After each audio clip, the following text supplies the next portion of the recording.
साहिबा के सामने भी रखता हूं और बात ये है और चौहान साहब के सामने। असदुल्ला एक मिनट, एक मैं बात कहना। जी असदुल्ला, बात ये है, सलीम ज़िया साहब ने बिल्कुल ठीक कहा कि पाकिस्तान की अवाम रेत और मिट्टी नहीं खाती। अवाम को बिल्कुल पता है कि सी पैक के इशू के हवाले से ये कितने सीरियस हैं, इस मुल्क के अंदर लॉ एंड ऑर्डर के इशू के हवाले से ये कितने सीरियस हैं।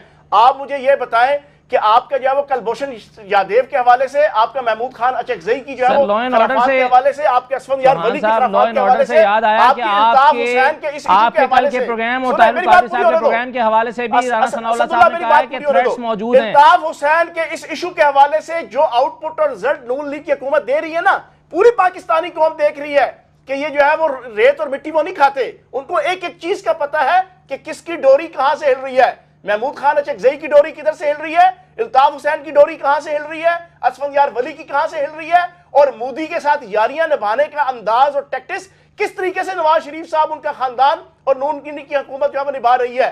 मोदी ने पिछले एक महीने में पाकिस्तान के अंदर इंटरफेस करने के तमाम आलमी एटिकेट्स को जो है वो तोड़ दिया और रिकॉर्ड तोड़ दिए, लेकिन हमारे वजीर आजम को एक लफ्ज मोदी के खिलाफ बोलने की अभी तक तौफीक नहीं हुई। हमें पता है ये कितने सीरियस हैं, और पूरी पाकिस्तानी कौम जो है वो मिट्टी और रेत नहीं खाती। वो जान चुकी है कि इनके अंदर के कनेक्शन कहां के साथ है और इनके इरादे क्या हैं। ठीक है, अब मुझे जरा हमारे तो रुबीना साहब ये बता दीजिए नहीं है कि इनके इरादे ये हैं कि ये जनरल मुशर्रफ के चीफ ऑर्गेनाइजर रहे उस रेफरेंडम के बदनामे जमाना, उसको मानते हैं, उसको अपना लीडर माना। वो जब उसने लात मार के निकाल दिया, जब इनको वजीर आजम नहीं बनाया, जब हटा दिया उस ख्वाहिश से, तो जनाब उसके पीछे पड़ गए। मैं समझता हूं कि ये कभी भी वजीर आजम अगर बन गया तो मुझे आप कहना, ये इसका नाम हम जरूर, बात सुने, हम इनका नाम एहतराम से लेते हैं, हम जरूर कहते हैं कि सियासत में भी हिस्सा लें, सियासत में ले भी रहे हैं, लेकिन काम करें। ये धरनों से नहीं कहा होगा, काम करने से आदमी की इज्जत बनती है। सही है। अब मुझे रुबीना साहब आपका, ये मैं समझता हूं कि कल आप देख लीजिएगा, कल का प्रोग्राम रखें इसी जगह, उनका ये आप देख लेंगे कि कल इनका क्या माशर होगा। ठीक है, अच्छा अब मुझे रुबीना साहब ये बता दीजिए, अब आप लोगों का सबका मौक़िफ़ ये है कि इंतखाबात में धांधली भी हुई थी और ये सिस्टम अगर कंटिन्यू करता है तो नतीजे ऐसे ही निकलेंगे। मैं आपसे आप खरबों रुपए की करप्शन भी करें और उसके बाद पूरी कौम को कहें कि आप उसके ऊपर बात भी ना करो, उसके ऊपर बोलो भी नहीं, तो मैं ये समझता हूं कि याया खान का और जनाब अयूब खान का और ज़ियाउल हक का और परवेज मुशर्रफ का जो है वो मार्शल तो एक तरफ रहा, ये इनका तर्ज अमल तो बिल्कुल वही हुआ ना कि कुर्बान तेरी गलियों पे वतन के जहां चली है रस्म के कोई ना सर उठा के चले, जो चाहने वाला तवाफ को निकले नजर चुरा के चले, जिस्म जा बचा के चले। ये इस किस्म का रवैया नवाज शरीफ साहब को एक जमहूरी वजीर आजम के तौर पर जेब नहीं देता, लेकिन मेरी जाती राय है और पूरी पाकिस्तानी कौम की राय है, नवाज शरीफ साहब को दुआ लगी है ज़ियाउल हक साहब की, और ज़ियाउल हक साहब ने दुआ दी थी कि मेरी उम्र जो है वो आपको लग जाए। नवाज शरीफ साहब को ज़ियाउल हक साहब की उम्र भी लग गई और उनकी आदतें भी लग गई, उनका तर्ज जो है वो सियासत और तर्ज जमहूरियत और तर्ज हुक्मरानी भी लग गया है। जितनी आमरीत का शिकार नवाज शरीफ साहब हैं, आपके सामने उसकी मिसाल वाज़ेह तौर पर मौजूद है। अब आप कहते हैं ना मैं ना मानू की रट, और आप कहते हैं कि चेहरे से बड़े जनाब ये पुरअमन है।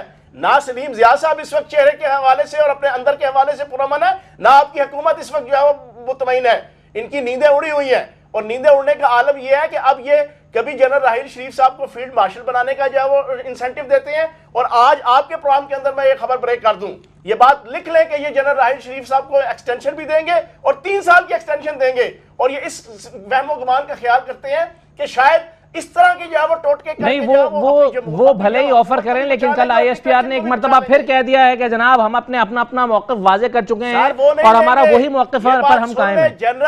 जनरल राहील शरीफ ने नहीं लेनी, तो फिर इनके देने से क्या फर्क पड़ता है? ठीक है ना जी।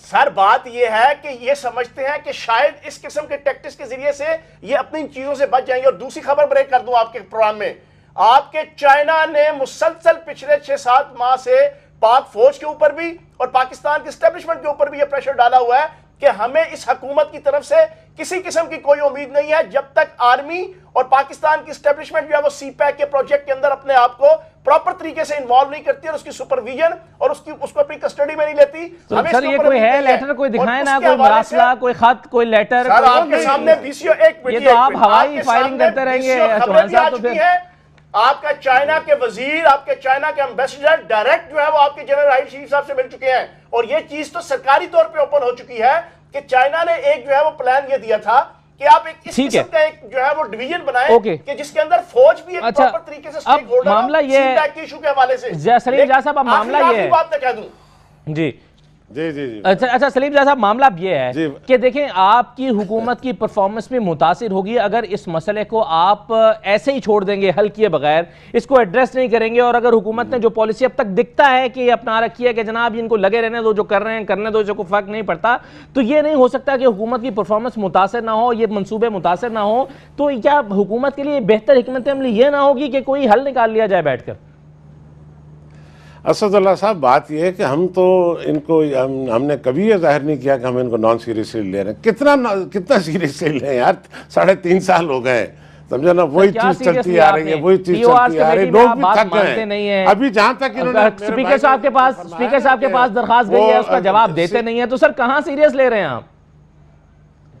एक मिनट, वो नहीं, हम तो सीरियस ले रहे हैं, ऐसे ये बात गलत है कहना कि हम इनको सीरियस नहीं ले रहे। अब इनकी अपनी परफॉर्मेंस ऐसी, अब देखा ना, ये जिसको साथ लेकर चले थे, इतनी बड़ी पाकिस्तान की बड़ी पार्टी है पीपल्स पार्टी, उन्होंने क्या कहा और नहीं कहा वो आपके आगे कहा। अभी सर जो अभी चौहान साहब ने जो बातें फरमाई हैं कि जनाब वो इस तरह हो गया और वो ख़त्म हो जाएगा और इसकी जमहूरियत ख़त्म हो जाएगी और चाइना ने उसको ये कह दिया उसको कह दिया, मैं कहता हूं कि ये मुझे उस शख्स का बता दें जो उस मेज़ के नीचे बैठा हुआ था जब वो चाइना के वज़ीर आज़म या चाइना के एम्बेसडर में और पाकिस्तान की किसी वफद से बात हो रही थी। ये बातें सुन के लोग थक गए, आजिज़ आ गए। लोग पाकिस्तान के को मट्टी या रेत नहीं खाते, वो जानते हैं क्या चीज़ है। अभी हालिया मैंने आपको फिर कहना पड़ता है मजबूरन, आज़ाद कश्मीर का इलेक्शन, वहाँ गले फाड़ के इन्होंने छोड़ देना आज़ाद कश्मीर के इलेक्शन को, अब आप 4 मरतबा मैं कहता हूँ कि देखें ये बात, ये धमकियां देना जो है ना, ये धमकियां आदमी कब देता है असदुल्ला साहब, धमकियां कब देता है? मैंने आपको पहले कहा था फ्रस्ट्रेशन की इंतहा है, हाइट जो फ्रस्ट्रेशन की, जब आदमी कहता है ना मैं मार दूंगा, मैं खुदकुशी कर लूंगा, मैं छलांग मार दूंगा, मैं भाग जाऊंगा, मैं ये कर दूंगा वो कर दूंगा। अब इनकी कैफियत वो है, अब ये मजबूरन इनको पता है कि अब देखें कल इनकी जो सुबकी होगी वो आपके आगे है। मैं अभी इस वक्त क्या कहूँ, मैं आपको कहता हूँ कि इनको चाहिए कि जो तर्ज अमल है उससे ये नीचे जाते रहेंगे, इनको किसी जगह संभलने का मौका नहीं मिलेगा अगर इनका ये तर्ज अमल रहा। सवाल समझ नहीं आ रहा, ना सुनाई दे रहा है। अभी तक क्या किया है रिफॉर्म्स लाने के लिए, अगर आप ये समझते हैं कि ये सिस्टम इंतखाबात सही तरीके से नहीं कंडक्ट करवा सकता? देखिए, मैं ये कहूँगी कि हमने जहाँ पर जो दरवाज़ा हमें नॉक करना चाहिए, हम हमेशा टाइमली उसी जो है वो के ऊपर अपनी स्ट्रेटजी के तहत जो है पाकिस्तान पीपल्स पार्टी चलती है। और हमने कोशिश की, क्योंकि एक जमहूरी दौर था और जो है हमने बड़ी जद्दोजहद के बाद इस जमहूरियत को हासिल किया। हमने कोशिश की कि नवाज शरीफ साहब को जो है वो वक्त दिया जाए कि ठीक है, वो एक जमहूरी तौर पर जो है वो पाकिस्तान में इलेक्शन हुआ, चाहे वो जिस तरह से भी हुआ, लेकिन उन्होंने सीटें ली और वो प्राइम मिनिस्टर बने। हमने उनको टाइम दिया, लेकिन मैं ये कहूँगी कि अब वाकई ही हद हो चुकी है और पाकिस्तान पीपल्स पार्टी जो है वो अपना जिस तरह से हम जो है स्टेप बाय स्टेप हमने जो है हम चल रहे हैं। और आप देखेंगे कि जो मैं तहरीक इंसाफ या कोई भी पार्टी अपना इतना कैटेगोरिकली जो है स्टांस नहीं पेश कर सकेंगे जितना पाकिस्तान पीपल्स पार्टी जब सड़कों पे निकलेगी तो फिर उसके 2018 में 15 में 17 में कि प्रेशर ही वो अलग होगा। और अच्छा चौहान साहब, अब आखिरी मिनट है सर, मैं इस सवाल तीसरी मरतबा आपके सामने रख रहा हूँ। आपने पहले दोनों मरतबा बड़ी खूबसूरती से गोल किया। सर मुझे ये बता दें कि कल आप इमरान खान साहब क्या धरना अनाउंस करने वाले हैं या कुछ और? असदुल्ला, जिन जज साहब ने, जस्टिस खलीलुर रहमान खान साहब ने एक कमीशन बना के जो उनको लगाया गया था, उन्होंने मॉडल टाउन के साने के अंदर शरीफ बरादरान को बेगुनाह करार दिया था। आपके प्रोग्राम के अंदर मैं ये रिपोर्ट जो है ना ब्रेक कर रहा हूं कि उनके बेटे को एडवोकेट जनरल पंजाब लगा दिया गया है। और भाईजान, इस पाकिस्तान के अंदर कौन सा इंसाफ? मेरे भाई ने कहा, बड़े भाई हैं, काबिल एहतराम है, कि जनाब केस चल रहा है मॉडल टाउन का। बाकर अली नजफी की जो है रिपोर्ट ये जो है ना ओपन नहीं कर रहे, क्योंकि उसने सरीहन राना सनाउल्लाह, शहबाज शरीफ और पूरी पंजाब के एडमिनिस्ट्रेशन को इसके अंदर इन्वॉल्व करार दिया है। मुझे एक बात बताओ असदुल्ला, आप एक सहाफी हो, जर्नलिस्ट हो, अगर सानहा मॉडल टाउन का जिम्मेदार शहबाज शरीफ नहीं है तो क्या नरेंद्र मोदी है? क्या श्रीलंका का वजीर आजम है, युगांडा का वजीर आजम है, या श्रीलंका का कोई जो है ना ओहदेदार है? और पंजाब में जिसकी हुकूमत है, जिसका जो है वो वजीर आला के हवाले से कहा जाता था 8 साल अरबों रुपए लगा के नून लीग ने एक टेम्पो बनाया था। सही है। चलें, ये सवाल आपने मुझसे पूछ लिया, इसका जवाब हुकूमत देने के लिए तैयार नहीं है, तो मैं इसका क्या जवाब दूंगा।